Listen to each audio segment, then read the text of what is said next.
Hello साथियों, आज हम आपको दिल्ली उच्च न्यायालय का बहुत महत्वपूर्ण निर्णय बताने जा रहे हैं, जिसमें निर्णय 28 अक्टूबर 2022 को हुआ था। पीसी एक्ट की धारा 7, 13 1D, 13 2 का निर्णय है, जिसमें अपील स्वीकार हुई है और अभियुक्त को बरी किया गया। केस का नाम है अजय गुप्ता बनाम राज्य CBI CRLA 469/2003। साथियों, निर्णय बहुत महत्वपूर्ण है। इसमें जो आरोपी पुलिस विभाग में SI है। शिकायतकर्ता ने आरोप लगाया है, क्या आरोप लगाया है कि 7/11/1996 को किसके द्वारा, SI के द्वारा उसको कॉल किया गया और गिरफ्तारी करने के लिए बोला गया। गिरफ्तारी से बचने के लिए अवैध प्रदूषण की मांग की गई, यानी कि गिरफ्तारी करने का भय दिखा करके 5,000 रुपए अवैध प्रदूषण की मांग की गई। क्या की गई? मांग की गई। उसके बाद होता क्या है कि शिकायतकर्ता ने 8/11/1996 को CBI में शिकायत दर्ज करा दी और CBI के द्वारा 8/11/1996 को ट्रैप आयोजन किया गया, यानी जाल बिछाया गया। पुलिस स्टेशन CBI की टीम वैधानिक कार्रवाई करके पहुंची। पुलिस स्टेशन में जब टीम पहुंची, तब शिकायतकर्ता आरोपी के बैरक में तलाशने गए। शिकायतकर्ता के साथ छाया साक्षी भी था। छाया साक्षी और शिकायतकर्ता दोनों आरोपी की तलाश में पुलिस स्टेशन गए, लेकिन आरोपी अपने बैरक में नहीं मिला। उसके बाद कुछ SI, कुछ SI सर और पुलिसकर्मी थाने से बाहर निकले और उससे पूछा, किससे? शिकायतकर्ता से, कि क्या उसका काम हो गया है। और इन्हीं में से एक पुलिसकर्मी ने अवैध प्रदूषण के 5,000 रुपए ले लिए। उसके बाद शिकायतकर्ता ने इशारा किया और इस पुलिसकर्मी को CBI ने पकड़ा। CBI ने जब पकड़ लिया, तो उसके बाद इस पुलिसकर्मी ने खुद को बचाने के लिए दागी नोट फेंक दिए और पुलिस थाने की दीवार फांद कर मौके से फरार हो गया। क्या हो गया? मौके से फरार हो गया। CBI के द्वारा संपूर्ण कार्रवाई उपरांत वापस कार्यालय अपने लौट गई। CBI ने पूरी कार्रवाई की, लेकिन जो अभियुक्त भागा था वह फिर नहीं मिल सका। इसके बाद होता क्या है कि CBI अपना इन्वेस्टिगेशन करती है और इस मामले के जो आरोपी हैं उसके द्वारा अग्रिम जमानत आवेदन प्रस्तुत किया जाता है। कहां प्रस्तुत किया जाता है? विशेष न्यायालय में। और कब प्रस्तुत किया जाता है? 14/11/1996 को। 14/11/1996 को अग्रिम जमानत आवेदन किसके द्वारा? आरोपी SI के द्वारा प्रस्तुत किया जाता है। क्यों? क्योंकि CBI ने उसके खिलाफ FIR रजिस्टर्ड कर ली थी, धारा 13 1D 13 2 PC एक्ट की। उसके बाद होता क्या है कि जब अग्रिम जमानत आवेदन SI के द्वारा विशेष न्यायाधीश के समक्ष पेश किया गया, तो उसके बाद इस अग्रिम जमानत आवेदन में आरोपी ने बताया कि दिनांक 8/11/1996 को वह 9 बजे सुबह पुलिस थाने में ड्यूटी में था। उसके बाद एक्सीडेंट के केस में उसको जाना पड़ा और घटनास्थल में पहुंच करके, और जब वो एक्सीडेंट के केस में गया तो रोज नामचा रवानगी दर्ज करके गया, एसएचओ के आदेश अनुसार गया। घटनास्थल में पहुंचा तो घायल मिला और जिससे एक्सीडेंट हुआ वो वाहन भी मिला। घायल को, अब जब ये आरोपी घटनास्थल पर रवाना हुए तो हमरा स्टाफ एक सैनिक साथ में गया, होमगार्ड का सैनिक आरोपी के साथ में घटनास्थल गया। फिर घायल को एम्स हॉस्पिटल भेजा गया, जहां बिस्तर नहीं मिले। डॉक्टर ने कहां भेज दिया? सफदरगंज हॉस्पिटल भेज दिया, जहां पर उसको एडमिट किया गया, इलाज चला और 16:40 में डॉक्टर ने उसको बयान देने के लिए योग्य बताया। घटना स्थल से सफदरगंज की दूरी 16 किलोमीटर की है। 16:40 पे बयान दर्ज किया, वापस थाने आए। थाने आते समय जो आरोपी है तबीयत खराब हुई, तो सैनिक के हाथों थाने क्या कर दिया, जो भी दस्तावेज थे सैनिक के हाथों, जैसे एमएलसी और भी जो भी अन्य कागज भेज दिए, जिससे एफआईआर दर्ज हुई। 6 बजे वह सैनिक कहां आ गया? पुलिस स्टेशन आ गया। यहां पर आरोपी ने बताया कि वह थाने में था ही नहीं, ना ही उसके द्वारा रुपए लिए गए, ना ही वह शिकायतकर्ता से मिला है। वह तो एक जो दुर्घटना है उसकी जांच में गया था, और उसके बाद जो ओपीडी के डॉक्यूमेंट है अपनी बीमारी के, वो भी पेश किए कि वह बीमार था, उसने इलाज करवाया, वो सारी चीजें भी कोर्ट में पेश की गई। उसकी अनुपस्थिति में यह भी कहा कि जो आरोपी ने कहा कि उसकी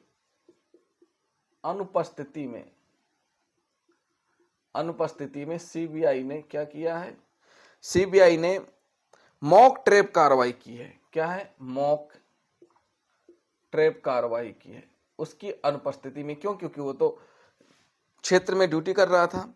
उसके खिलाफ झूठा मामला बनाया है। क्या किया है? झूठा मामला बनाया है। किसके खिलाफ? आरोपी एसआई के खिलाफ एफआईआर। और साथ ही साथ एक जो पॉइंट है उस पर भी जोर दिया गया कि जो इस मामले की सीबीआई ने एफआईआर दर्ज की थी, इस घटनाक्रम की सीबीआई ने जो एफआईआर दर्ज की थी, कोर्ट में 5 दिन लेट भेजी गई। क्या हुआ? कोर्ट में 5 दिन देरी से भेजी गई थी। कितने दिन? 5 दिन देरी से भेजी गई थी। उसके बाद जब आरोपी का पक्ष विशेष न्यायालय ने सुन लिया, तो उसके बाद फिर शासन सीबीआई की तरफ से भी पक्ष रखा गया। दोनों पक्षों की दलीलें सुनी और अग्रिम जमानत आवेदन क्या कर दिया गया? निरस्त कर दिया गया। क्या कर दिया गया? निरस्त कर दिया गया। किसका? आरोपी का। जब अग्रिम जमानत आवेदन निरस्त हो गया, उसके बाद फिर अपीलकर्ता एसआई ने आत्मसमर्पण किया। क्या किया? आत्मसमर्पण किया। कब किया वो भी हम आपको बता देते हैं। 18/11/1996 को, 14/11/1996 को अग्रिम जमानत खारिज होने के बाद 18/11/1996 को क्या किया? आत्मसमर्पण किया। किसके द्वारा? आरोपी के द्वारा आत्मसमर्पण किया गया।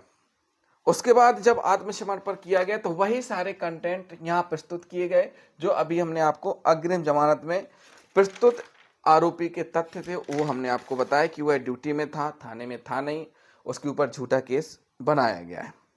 इसके बाद होता क्या है कि उसको जेल भेज दिया जाता है। यानी पुलिस रिमांड मिलती है सीबीआई को, पीआर मिलता है, फिर उसके बाद जेल भेज दिया जाता है। उसके बाद होता क्या है, 18 को ही 439 सीआरपीसी के तहत, जो कि अभी BNSS में 483 में वर्णित है, जमानत लगाई जाती है, जो कि निरस्त कर दी जाती है।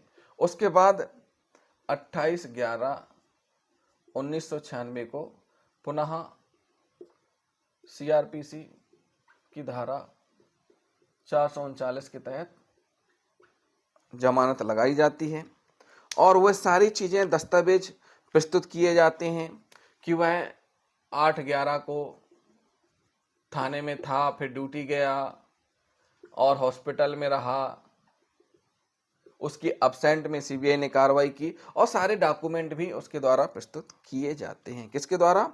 आरोपी के द्वारा प्रस्तुत किए जाते हैं। फिर उसके बाद उसको जमानत मिल जाती है। क्या होती है? जमानत मिल जाती है।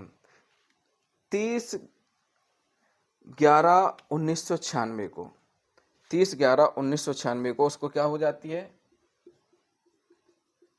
जेल से वह बाहर आ जाता है। कार्रवाई चलती रहती है। इसके बाद अब भाई सीबीआई के द्वारा इन्वेस्टिगेशन कंप्लीट किया जाता है और एफआर कोर्ट में पेश कर दिया जाता है। एफआर कोर्ट में पेश होते ही अपीलकर्ता अभियुक्त ने कोर्ट में सीआरपीसी की धारा 311, 391 और 482 के तहत अपील की जाती है। वर्तमान में BNSS की धारा 348 हो गई है, 391 432 हो गई है, 482 528 हो गई है। तो साथियों, अपील प्रस्तुत की जाती है और अपील स्वीकार भी होती है। क्या होती है? किस लिए अपील स्वीकार की जाती है, प्रस्तुत की जाती है? अतिरिक्त साक्ष्य दर्ज करने के लिए ट्रायल कोर्ट को निर्देश करने की मांग की गई थी। मतलब जो ट्रायल कोर्ट है, ट्रायल कोर्ट के समक्ष अतिरिक्त साक्ष्य दर्ज करने के लिए निर्देशित किया गया था, अपील स्वीकार कर ली गई थी। उसके बाद होता क्या है कि जो अपीलकर्ता ने जिन जिन को पेश किया, उनके अतिरिक्त साक्ष्य की अनुमति मिल जाती है और अतिरिक्त साक्ष्य होते भी हैं। उसके बाद 2003 में दोष सिद्धि हो जाती है। कब हो जाती है? 2003 में दोष सिद्धि हो जाती है। और दोष सिद्धि होने के बाद भी ये सबसे महत्वपूर्ण चीज है। इस केस में ऐसा देखने में आया कि दोष सिद्धि होने के बाद भी क्रॉस एग्जामिनेशन हुआ है। यानी कि अपीलकर्ता ने हाई कोर्ट में आवेदन लगा रखे थे और सजा हो गई थी आवेदन पेंडिंग रहते हुए। उसके बाद 2003 में सजा होने के बाद अपीलकर्ता को 22/10/2005 6 अतिरिक्त गवाह और उसके बाद 15/9/2016 को 3 गवाह के क्रॉस एग्जामिनेशन यानी पूछताछ करने का अवसर दिया गया। साथियों, सजा कब हो चुकी है? 2003 में। लेकिन अपीलकर्ता ने आवेदन लगा रखे थे, अपीलकर्ता ने मांग की और सुनवाई हुई। 6 अतिरिक्त गवाह, उनकी जांच की गई और इसके बाद सजा को रद्द करने की मांग की गई।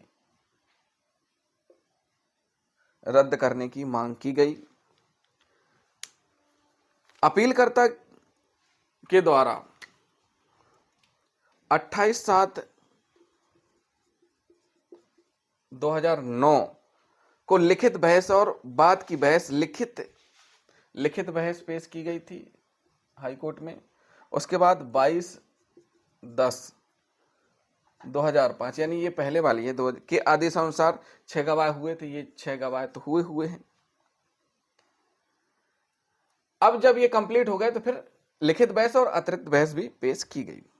उसके बाद इसमें ये सारी चीजें अपीलकर्ता के द्वारा प्रस्तुत की गई कि वह छापेमारी कार्रवाई के दौरान जब सीबीआई ने रेड की तो वह बाहर था, अपने आप को सिद्ध करने का प्रयास किया और किया भी कि वह बाहर था। उसके बाद अपीलकर्ता ने तर्क प्रस्तुत की। ये जांच हो गई, सब कुछ हो गया। 2003 में सजा होने के बाद अतिरिक्त गवाहों की जांच कराई गई। अतिरिक्त गवाहों की जांच होने के बाद फिर जब उन डॉक्यूमेंटों को भी हाईकोर्ट के समक्ष प्रस्तुत कर दिया गया, हाईकोर्ट ने फिर दोनों पक्षों को सुना। किसको? अभियुक्त अपीलकर्ता को सुना और सीबीआई की तरफ से अभियोजन को भी सुना। तो इसमें सबसे पहले हम तर्क पढ़ेंगे। किसके तर्क? आरोपी अपीलकर्ता के। जो अपीलकर्ता आरोपी हैं उनके तर्क। नंबर 1, पहला तर्क, अदालत में सीबीआई इंस्पेक्टर के अलावा और किसी ने नहीं पहचाना।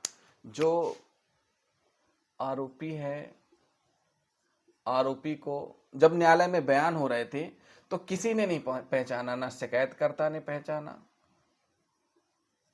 ना ही अन्य लोगों ने पहचाना, सिवाय किसके? इंस्पेक्टर के, सीबीआई के इंस्पेक्टर के। साथियों, इसमें पहला तर्क यही है कि आरोपी को ना तो शिकायतकर्ता ने पहचाना, ना पंच साक्षियों ने, किसी ने नहीं पहचाना सिवाय इंस्पेक्टर ने। तो यहां यह तर्क दिया गया कि उसने इसलिए पहचाना क्योंकि उसने पीआर लिया था। किसका? आरोपी का। और उसके बाद फिर कोर्ट में बयान हुए तो जब पीआर लिया तो ऑलरेडी उसने देख लिया, इसलिए उसने पहचाना है। अभियोजन पक्षों के गवाहों से आरोपी की पहचान के जरिए जो अभियोजन है, अभियोजन ने पहचान के बिंदु में जिरह नहीं की। कहां पर? विशेष न्यायालय में जिरह नहीं की। शिकायतकर्ता ने तर्क दिया गया कि शिकायतकर्ता ने बयान दिया। शिकायतकर्ता और छाया गवाह, ये दोनों बैरक में गए थे। कहां गए थे? बैरक में गए थे, लेकिन वहां एसआई नहीं मिला था। शिकायतकर्ता ने बयान दिया कि अक्टूबर 1996 में, शिकायतकर्ता ने बयान दिया, क्या दिया? कि अक्टूबर 1996 में एसआई अजय गुप्ता आरोपी उसकी अनुपस्थिति में उसके घर आए थे। इसमें एसआई उसकी अनुपस्थिति में उसके घर आए थे। कहां आए थे? उसके घर। किसके? शिकायतकर्ता के घर आए थे। 7/11/1996 को एक टेलीफोन कॉल आया था। क्या आया था? टेलीफोन कॉल आया था, जिसने अपने आप को एसआई बताया था। उसके बाद वह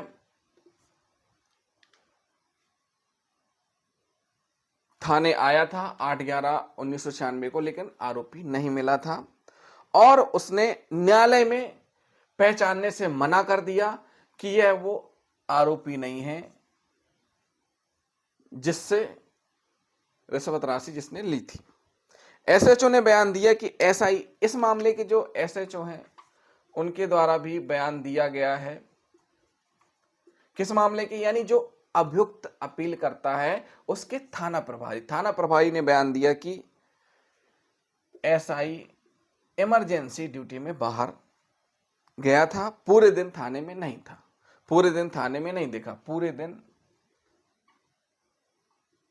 थाने में नहीं दिखा था। अब साथियों इसमें यह भी नहीं बता पाया कोई गवाह कि वो जो रकम है, रकम लेकर के भागा कौन। जो बयान हुए हैं वो रकम लेकर भागा कौन, ये भी नहीं बताया किसी भी गवाह ने। उसके साथ ही साथ ये तर्क दिया गया कि जो आरोपी है उसकी विभागीय जांच हुई थी, विभागीय जांच में उसको दोष मुक्त किया गया है। क्या किया गया है? दोष मुक्त किया गया है। और विभागीय जांच में शिकायतकर्ता, छाया गवाह, शिकायतकर्ता और छाया गवाह ने कहा था कि अपराधी वह नहीं था जिसने पैसा लिया था।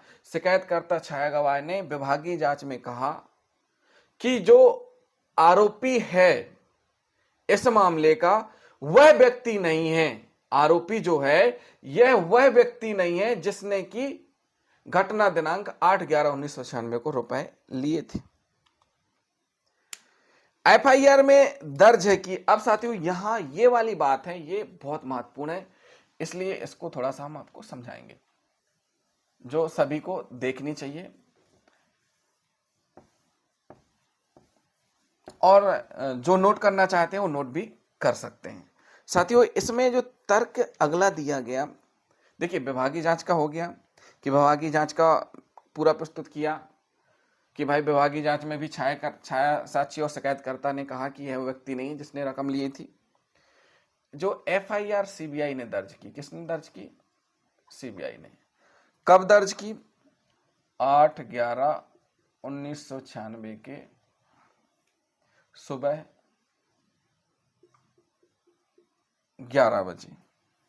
लेकिन शिकायतकर्ता, देखिए 11 बजे क्या हो गई? एफआईआर दर्ज हो गई, ठीक, सुबह 11 बजे।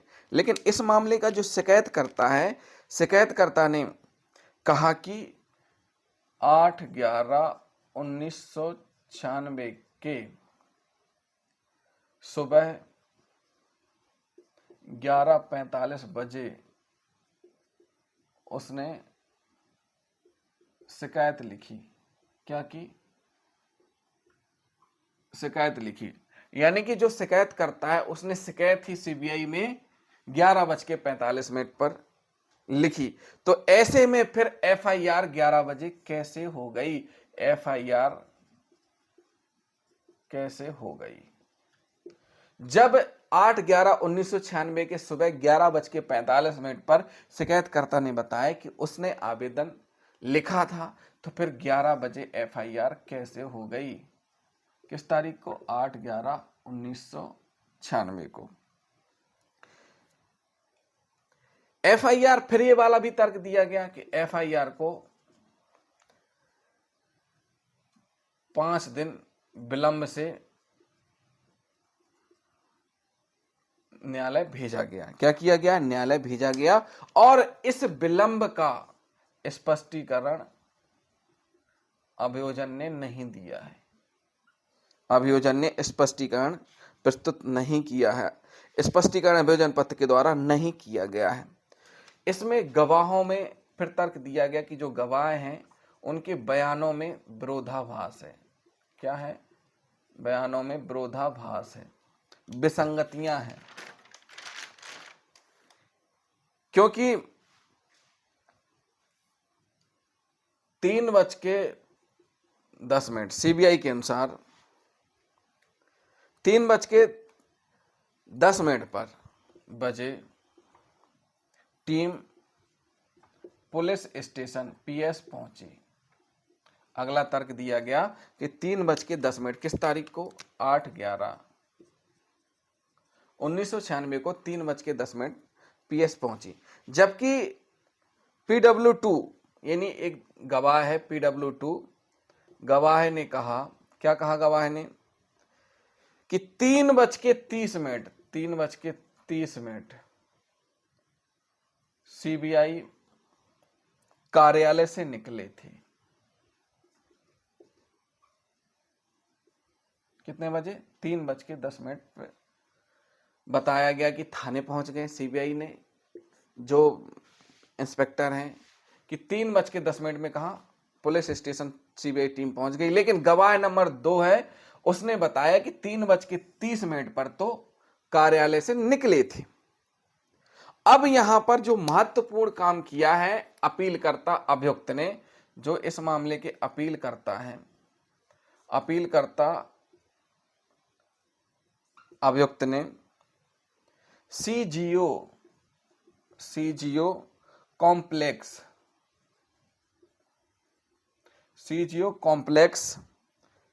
लोधी रोड और सीजी कॉम्प्लेक्स लोधी रोड और पुलिस स्टेशन पुलिस स्टेशन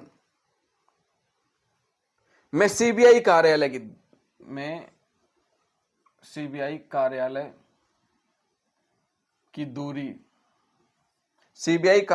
दूरी से संबंधित सबूत प्रस्तुत किए, जिसमें कि दूरी ऐसी है कि 4:30 बजे पीएस पहुंचने में 1 घंटे का समय लगता है। यानी कि अगर वह 3:30 बजे कार्यालय से निकले थे तो वहां पहुंचने में उनको 4:30 बजे लगेगा। यानी कि सीबीआई को अपने कार्यालय से पुलिस स्टेशन तक पहुंचने में 1 घंटे का समय लगेगा। सीजीओ कॉम्प्लेक्स लोधी रोड और ये सारी चीजें अपीलकर्ता अभियुक्त के द्वारा प्रस्तुत की गई। विभागीय जांच में जो PW2 है, PW2 विभागीय जांच हुई थी। विभागीय जांच क्या हुई थी? विभागीय जांच अभियुक्त की हुई थी। तो विभागीय जांच में PW2 ने बताया कि 3:30 बजे वहां से निकले, 4:30 बजे पहुंचे, जो कि संदेहास्पद बनाता है। क्या बनाता है? संदेहास्पद बनाता है। और साथ ही साथ गिरफ्तारी के संबंध में भी संदेहास्पद है। उसके बाद अगला तर्क प्रस्तुत किया गया। ये सारी चीजें हम इसलिए बता रहे हैं डिटेल में, ताकि आप नोट करना चाहें तो नोट कर सकते हैं। और साथ ही साथ जिन साथियों ने अभी तक हमारे चैनल को सब्सक्राइब नहीं किया है, हमारे चैनल को जरूर सब्सक्राइब कर लें और वीडियो को लास्ट तक जरूर देखें। वीडियो पसंद आता है वीडियो को लाइक करें, शेयर करें एंड कमेंट करें।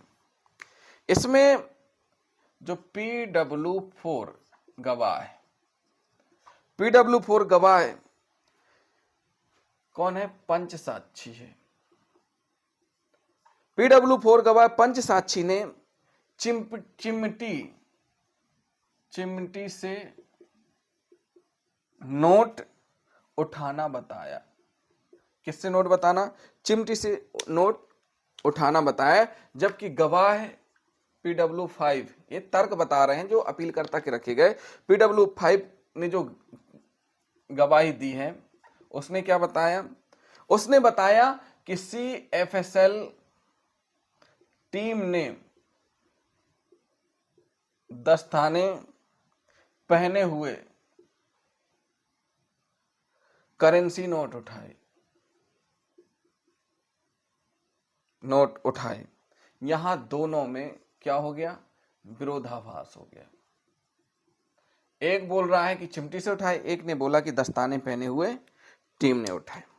उसके बाद अगला तर्क प्रस्तुत किया गया कि 8/11/1996 को रात्रि 09:15 बजे पुलिस स्टेशन से सीबीआई रवाना हुई। यानी सीबीआई दोपहर में आई, उसके बाद पुलिस स्टेशन में 9:15 रात्रि तक रही। उसके बाद सीबीआई कार्यालय के लिए रवाना हो गई। तो यहां पर जो अपीलकर्ता अभियुक्त है उसने कहा कि पुलिस थाने में A और B 2 रजिस्टर होते हैं और इन दोनों ही रजिस्टरों में सीबीआई ने कोई एंट्री नहीं की है कि वह कितने बजे आए और कितने बजे गए। इसके बाद PW3 जो गवाह हैं उसने कहा कि सीबीआई ने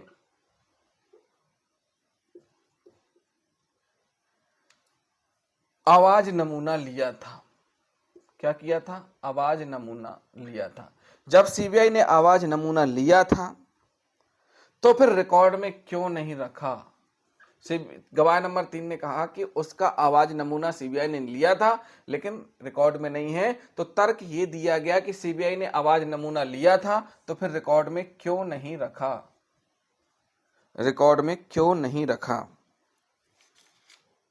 और इसे ट्रायल कोर्ट में भी साबित नहीं किया गया। पीआर के दौरान, पुलिस रिमांड के दौरान, पीआर जब आरोपी का पीआर लिया था तो पीआर के दौरान सीबीआई ने अपीलकर्ता को, जो इस मामले के अभियुक्त हैं, अपीलकर्ता का आवाज का नमूना लिया था जो अदालत के आदेश और उपस्थिति के बिना लिया गया था। मतलब इसमें कहा गया कि पीआर के दौरान आरोपी का वॉइस सैंपल सीबीआई ने लिया। किसने लिया? सीबीआई ने। तो यहां अपीलकर्ता अभियुक्त ने कहा कि उसका जो वॉइस सैंपल है पीआर के दौरान लिया गया था, अदालत के आदेश और उसकी उपस्थिति के बना लिया गया था। यानी कि अदालत का आदेश भी नहीं लिया और अदालत में उपस्थिति के बिना भी उसका वॉइस सैंपल लिया था। इस संबंध में एक जजमेंट पेश किया गया। किसकी तरफ से? अपीलकर्ता की तरफ से। जजमेंट का नाम है सुखविंदर सिंह बनाम सुखविंदर सिंह अन्य बनाम पंजाब राज्य। केस का नाम है सुखविंदर सिंह और अन्य बनाम पंजाब राज्य। 1994 two scale 877 SCC supreme court का निर्णय है। इसके बाद यह बात वॉइस सैंपल की आगे फिर तर्क प्रस्तुत किया गया। यहां से जो तर्क शुरू हो रहे हैं वो और महत्वपूर्ण है। फिर अगला तर्क सीलिंग से संबंधित था। किससे संबंधित था? सीलिंग यानी सील बंद करने से संबंधित था। अपीलकर्ता ने तर्क दिया कि रिकॉर्ड के अनुसार कैसेट कथित तौर पर 8/11/1996 को तैयार और सील किए गए थे। यानी जो रिकॉर्ड है, जो अभियोग पत्र है, उसके अनुसार 8/11/1996 को कैसेट क्या की गई थी? सील बंद की गई थी। और उसके बाद 8/11/1996 को सीलबंद की गई और 28/11/1996 को CFSL भेजी गई जांच के लिए। इस दौरान सील PW5 दल प्रभारी के पास रही। इस दौरान जो सील है जिससे सीलबंद किया गया था, सील दल प्रभारी TLO के पास, दल प्रभारी के पास रही। इस प्रकार पूरी संभावना थी कि कैसेट वाले पैकेट से छेड़छाड़ हो सकती है। जो कैसेट वाला पैकेट है उससे क्या हो सकती है?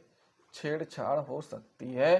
क्यों हो सकती है? कि 8/11/1996 को कैसेट बनाई गई और 28/11/1996 तक वहीं रही। 28/11/1996 को CFSL भेजी गई। तो इस दौरान कैसेट वाले पैकेट से छेड़छाड़ की जा सकती है क्योंकि सील तो दल प्रभारी के पास रही। इस संबंध में एक महत्वपूर्ण जजमेंट है, उसके बारे में थोड़ा हम डिटेल में बताएंगे। जो प्रस्तुत किया गया है उस जजमेंट का नाम है अमरजीत सिंह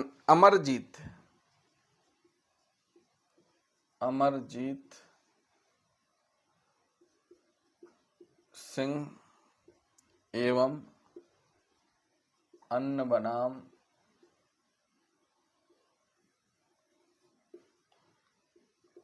बनाम दिल्ली राज्य। 1995 JCC 91, ये NDPS केस का जजमेंट है जो इस पीसी एक्ट केस में माननीय न्यायालय माना है, जिसमें क्या कहा गया है, जिसमें माना गया था कि अभियोजन पक्ष को यह साबित करना होगा कि जब तक पार्सल परीक्षक के कार्यालय में नहीं पहुंच गए तब तक गवाह से सील वापस नहीं ली गई थी।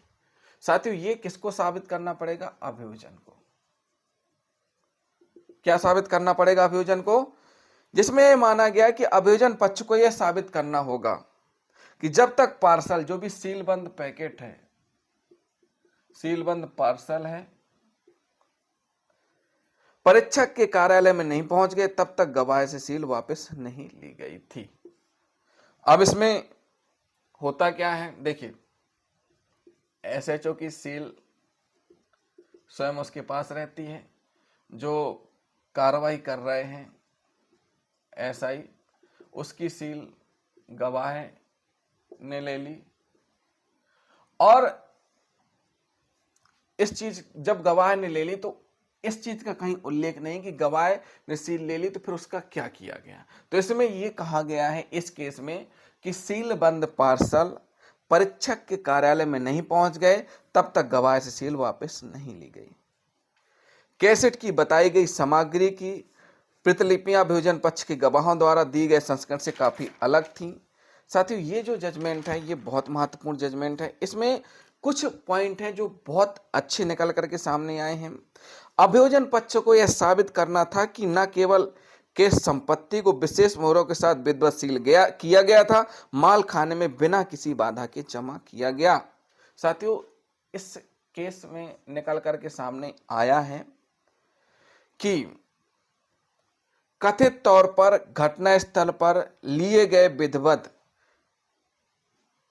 सील नमूने वही थे जिनको सीएफएसएल के लिए भेजा था या नहीं। ये किसको साबित करना है? अभियोजन को। यानी कि जो घटना स्थल था इस मामले का, घटना स्थल में पैकेट सीलबंद किए गए, फिर सीएफएसएल भेजा गया, और सीएफएसएल भेजा गया तो सीएफएसएल फॉर्म भर के भेजा गया। एक फॉर्म होता है, फॉर्म भरा जाता है, उसमें सील लगाई जाती है। तो साथियों, जब सीएफएसएल फॉर्म भरकर भेजा गया था तो क्या उसमें सील लगी थी या नहीं? तो कथित तौर पर घटना स्तर पर लिए गए और विधिवत सीलबंद किए गए नमूने वही नमूने थे जिनका विश्लेषण सीएफएल के विशेषज्ञ से करवाया गया था। तो इस संबंध में माननीय न्यायालय ने कहा कि अभियोजन पक्ष को यह साबित करना था कि न केवल केस संपत्ति को विशेष मोहरों के साथ विधिवत सील किया गया था, मतलब जो भी प्रॉपर्टी जब्त की गई थी उसको विधिवत क्या किया गया था? सील बंद किया गया था। ये किसको साबित करना? अभियोजन को। उसके बाद माल खाने में बिना किसी बाधा के जमा किया गया था। फिर कहां जमा किया गया था? माल खाना में बिना किसी बाधा के। ये भी साबित करना होगा किसको? अभियोजन को। बल्कि अभियोजन पक्ष को यह भी दिखाना था कि जो नमूने विधिवत सील किए गए थे वे सीएफएसएल के कार्यालय में पहुंचने तक बरकरार हैं। इन तथ्यों को इस मामले में साबित करने में अभियोजन पक्ष के लिए यह साबित करना आवश्यक था कि नमूना सील युक्त सीएफएसएल फॉर्म को जो नमूने लेने के समय विधिवत भरा गया था वह भी बरकरार था और ये नमूनों के साथ सीएफएसएल के कार्यालय में पहुंचा था। यह साबित करना था अभियोजन पक्ष को। दुर्भाग्य से अभियोजन पक्ष के पास इस बात का सबूत नहीं है कि सीएफएसएल फॉर्म भरा गया था। यानी जो सीएफएसएल फॉर्म भरा जाता है इस बात का सबूत नहीं था कि वह घटना स्थल पर भरा गया था। तो जब वो सबूत ही नहीं घटना स्थल पर, तो इसका मतलब सील जो सीएफएसएल में सील लगी है वह मौके में नहीं लगाई गई है। तो माननीय न्यायालय ने कहा कि दुर्भाग्य से अभियोजन पक्ष के पास इस बात का सबूत नहीं है कि सीएफएसएल फॉर्म को भरा गया था। क्या किया गया था? सीएफएसएल फॉर्म को भरा गया था। उसके बाद ये हमने आपको तर्क बता दिए किससे संबंधित? सील से संबंधित, सील बंद करने से संबंधित, बहुत महत्वपूर्ण थे। जो कि एक केस था अमरजीत सिंह का, वो हमने आपको बताया। उसके बाद हम और तर्क बताएंगे, फिर उसके बाद माननीय न्यायालय ने क्या कहा वो भी हम आपको बताएंगे। 22/10/5 के देखिए 22/10/2005 को आदेश हुआ। उसके बाद 22/10/5 के आदेश के अनुसरण में गवाह कराए गए थे। क्या कराए गए थे? गवाह कराए गए थे। और उसके बाद 2016 में भी जांच कराई गई थी। जब ये सारी चीजें हुई तो यह दर्शाता है कि 6 बजे सफदरगंज भेजा था, जिसमें मामला दर्ज करने का अनुरोध था। मतलब इसमें यह चीज निकल करके सामने आई कि जो अभियुक्त है, अभियुक्त घटना दिनांक को आकस्मिक ड्यूटी पर गया था, वह सफदरगंज गया था और सफदरगंज से सैनिक को पुलिस स्टेशन 6 बजे करीब भेजा था एफआईआर दर्ज करने के लिए। यह बात निकल करके सामने आई, जो दोबारा से जांच हुई। रिकॉर्ड पर ऐसा कोई साक्ष्य नहीं है कि जांच एजेंसी के द्वारा अभियुक्त अपीलकर्ता को ढूंढने का प्रयास किया गया। जैसे अब सीबीआई ने कहा कि फरार हो गया मौके से, तो जो चार्जशीट है, एफआर फाइनल रिपोर्ट है, उसमें कोई ऐसा दस्तावेज नहीं है जिससे यह कहा जा सके कि सीबीआई ने उसको ढूंढने की कोशिश की, अपीलकर्ता अभियुक्त को। इसके बाद 18/11/1996 जब तक आत्मसमर्पण नहीं कर दिया गया था, तब तक आरोपी मेडिकल अवकाश में था। बाकायदा मेडिकल अवकाश और उसके ओपीडी के बीमारी के समस्त कागजात भी प्रस्तुत किए गए कि वह फरार नहीं हुआ था, मेडिकल अवकाश में था। कहां था? मेडिकल अवकाश में था। उसे गलत तरीके से दोषी ठहराया गया है। उसने तर्क प्रस्तुत किया कि उसे गलत तरीके से दोषी ठहराया गया है। इसके बाद फिर माननीय न्यायालय ने क्या कहा वो हम आपको बताएंगे। माननीय न्यायालय ने कहा कि जो शिकायतकर्ता है, शिकायतकर्ता जिसके बयान पर, देखिए शिकायतकर्ता के बयान और टीएलओ के बयान की जांच 2016 में की गई थी, जो कि दिनांक 27/10/2016 को अपनी गवाह में स्पष्ट कहा था कि 1998 में वह अभियुक्त की विभागीय जांच में सम्मिलित हुआ था। मतलब जो शिकायत करता है, उसने जब उसकी अतिरिक्त जांच की गई तो उसने बताया कि सन 1998 में जो विभागीय जांच हुई थी उसमें वह सम्मिलित हुआ था, उसके बयान हुए थे। और उसने वहां बयान में बताया था कि यह वह एसआई नहीं था जिसके खिलाफ उसने छापा मरवाया था। मतलब जब आरोपी की विभागीय जांच चल रही थी तो जो आरोपी एसआई है उसको पहचानने से इनकार कर दिया था। आरोपी एसआई के संबंध में शिकायतकर्ता ने कहा कि यह वह एसआई नहीं है जिसके खिलाफ शिकायतकर्ता ने क्या किया था? छापा घलवाया था, यानी जिसकी शिकायत की थी। और उसने यह भी कहा कि 8/11/1996 से पहले न बाद में उससे वह मिला।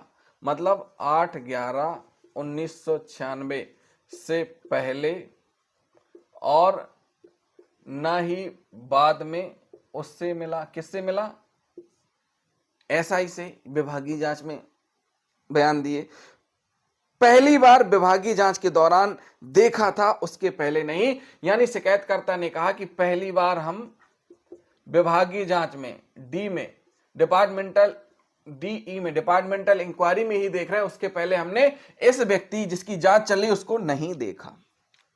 उसने कहा कि 8/11/1996 को सीबीआई कार्यालय में एसआई के खिलाफ जो शिकायत की थी, अब उसने एक बयान विभागीय जांच में जो दिया है ये थोड़ा सा समझने वाला है। अब उसने जो विभागीय जांच में बयान दिया, क्या दिया कि वह जब सीबीआई कार्यालय में शिकायत करने गया था तो जिसको सीबीआई ने आरोपी बनाया उसकी शिकायत नहीं की। ये जो विभागीय जांच में भी यही बातें आई। और उसके बाद जब पुनः इसका परीक्षण किया गया, जांच की गई, तो वहां भी निकल करके एक नई बात सामने आई। वो बात यह थी कि 8/11/1996 को 8/11/1996 को सीबीआई कार्यालय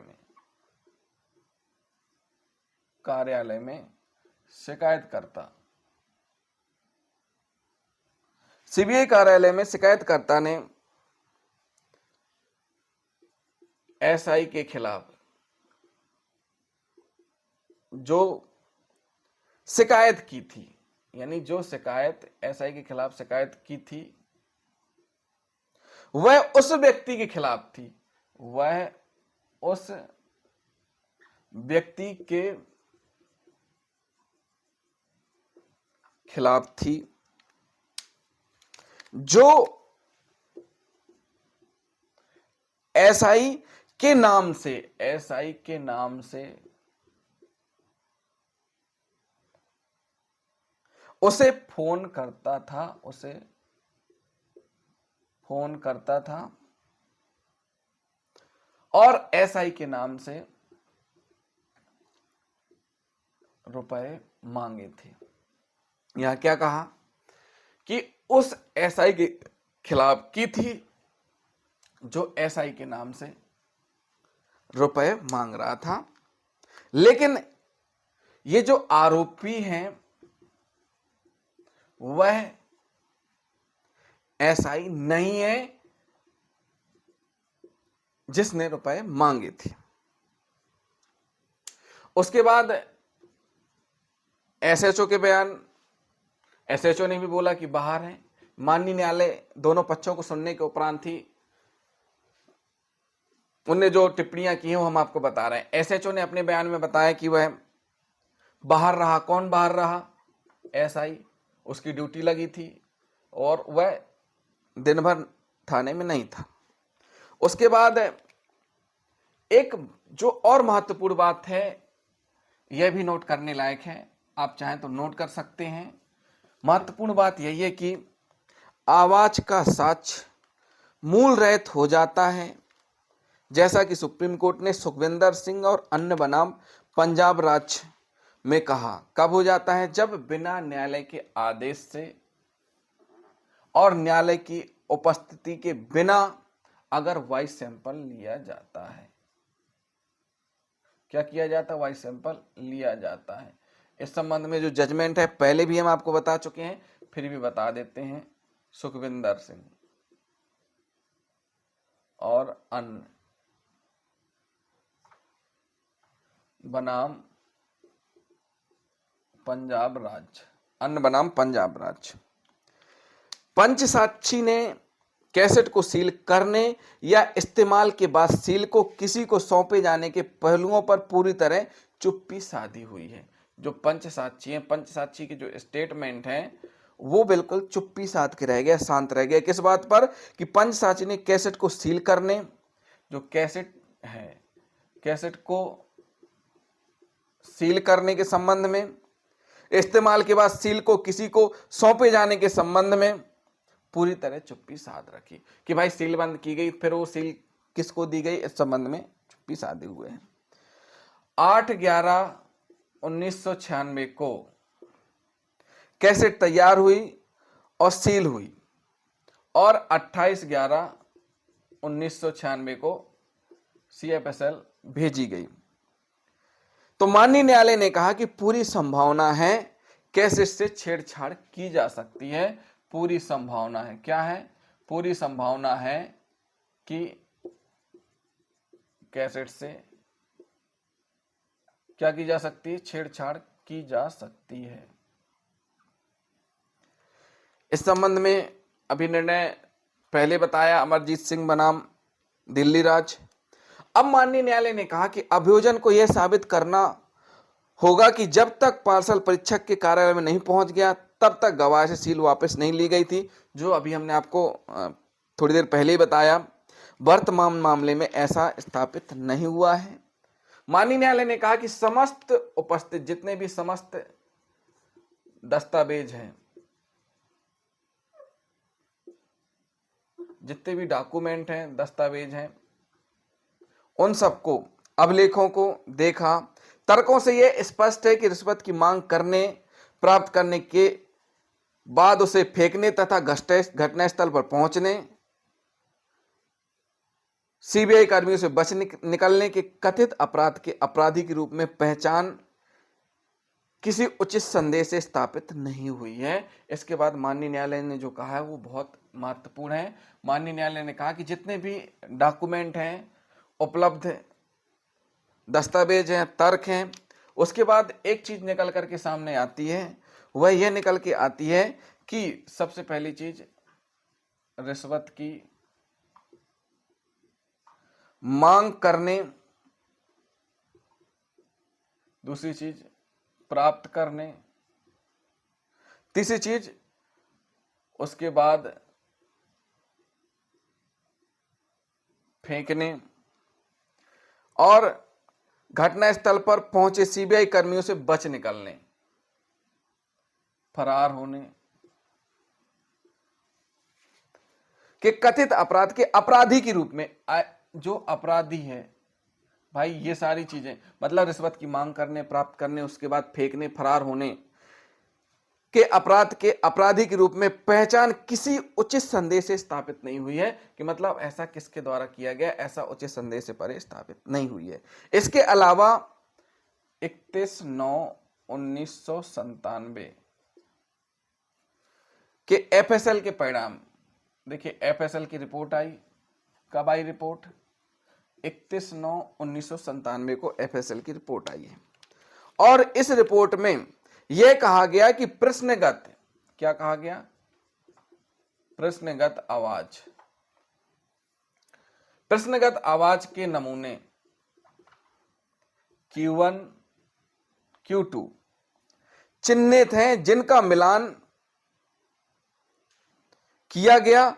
अपीलकर्ता के आवाज के नमूने संभवतः उसी वक्ता के थे, संभवतः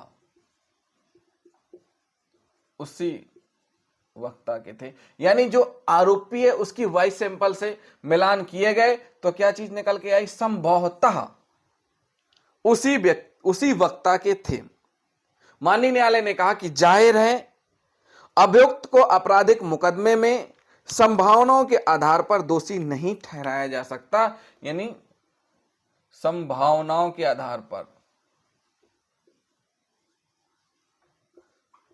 दोषी नहीं ठहराया जा सकता। क्या नहीं किया जा सकता? संभावनाओं के आधार पर दोषी नहीं ठहराया जा सकता। और अपील स्वीकार की गई और बरी कर दिया। तो साथियों, ये एक ऐसा निर्णय था जिसमें माननीय न्यायालय ने कहा कि वॉइस सैंपल रिपोर्ट जो प्रोबेबल आई है, संभवतः आई है, संभावनाओं के आधार पर क्या नहीं किया जा सकता? अपराध का दोषी नहीं ठहराया जा सकता। इस प्रकार अपील स्वीकार की गई। तो जिन साथियों ने अभी तक हमारे चैनल को सब्सक्राइब नहीं किया है, हमारे चैनल को जरूर सब्सक्राइब कर लें। वीडियो को लाइक, शेयर, कमेंट करना ना भूलें। थैंक यू साथियों।